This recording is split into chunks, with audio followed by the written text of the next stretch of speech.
আর অপেক্ষা নয়, ক্রিকেটকে পুরোপুরি বিদায় দিলেন চেতেশ্বর পূজারা। কিন্তু রোহিত শর্মা চেতেশ্বর পূজারাকে এইভাবে কেন অপমান করলো সেটি জানবো এই ভিডিওতে। ড্রিম ইলেভেনের চ্যাপ্টার পুরোপুরি ক্লোজ। তাহলে এখন কে পেতে চলেছে এই স্পন্সরের দায়িত্ব? নমস্কার, আমি প্রীতিশ, আপনাদের স্বাগত জানাই ক্রিকেট স্ট্র্যাটেজিতে। বলা হতো টেস্টের স্পেশালিস্ট, রাজকোটের রাজা, এমনকি পূজারাকে আর্টিস্টিক ব্যাটসম্যানও বলা হয়। কিংবদন্তি রাহুল দ্রাবিড়ের পর যার ডিফেন্স নিয়ে আতঙ্কে থাকতো প্রতিপক্ষ খেলোয়াড়রা, তিনি চেতেশ্বর পূজারা। ভারতের টেস্ট দল থেকে বহু আগেই বাদ পড়েছিলেন। ঘরোয়া ক্রিকেটে ভালো পারফর্ম করে ফিরে আসাই ছিল তার লক্ষ্য। ততদিনে ভারতীয় টিম ম্যানেজমেন্ট অবশ্য নতুন প্রজন্মের উপর ভরসা দেখাতে শুরু করে দিয়েছিল। কঠিন পরিস্থিতিতেও পূজারাকে আর ফেরানো হয়নি। তাই আর অপেক্ষা নয়, অবশেষে রবিবার আচমকায় সব ধরনের ক্রিকেট থেকে অবসর ঘোষণা করলো চেতেশ্বর পূজারা। দীর্ঘদিন ভারতীয় টেস্ট ক্রিকেটের সেরা করা সত্ত্বেও বঞ্চনার শিকার হয়েছেন তিনি। এদিন সোশ্যাল মিডিয়ায় একটি দীর্ঘ পোস্টে অবসরের কথা ঘোষণা করেন পূজারা। তার টেস্ট ক্যারিয়ারের দিকে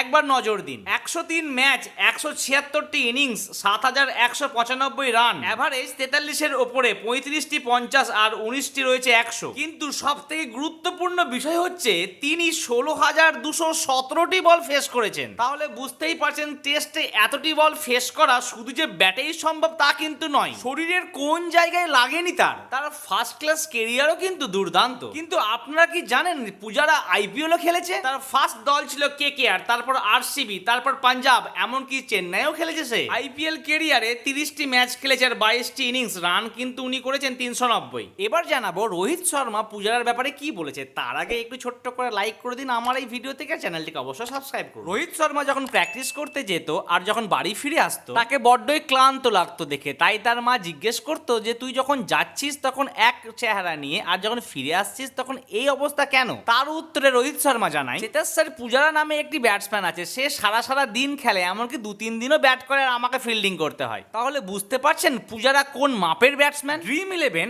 আর ভারতীয় ক্রিকেট দলের স্পন্সর নেই, তাই তার জায়গা কে নেবে এই দৌড়ে উঠে আসছে বিভিন্ন কোম্পানির নাম। যেন প্রথম দাবিদার হচ্ছে টয়োটা কোম্পানি। অবশ্য বাইজুস আর অ্যাডিডাসও কিন্তু পিছিয়ে নেই। আচ্ছা বন্ধুরা, আপনাদের মতে কে হতে পারে বলুন তো টিম ইন্ডিয়ার নেক্সট স্পন্সর?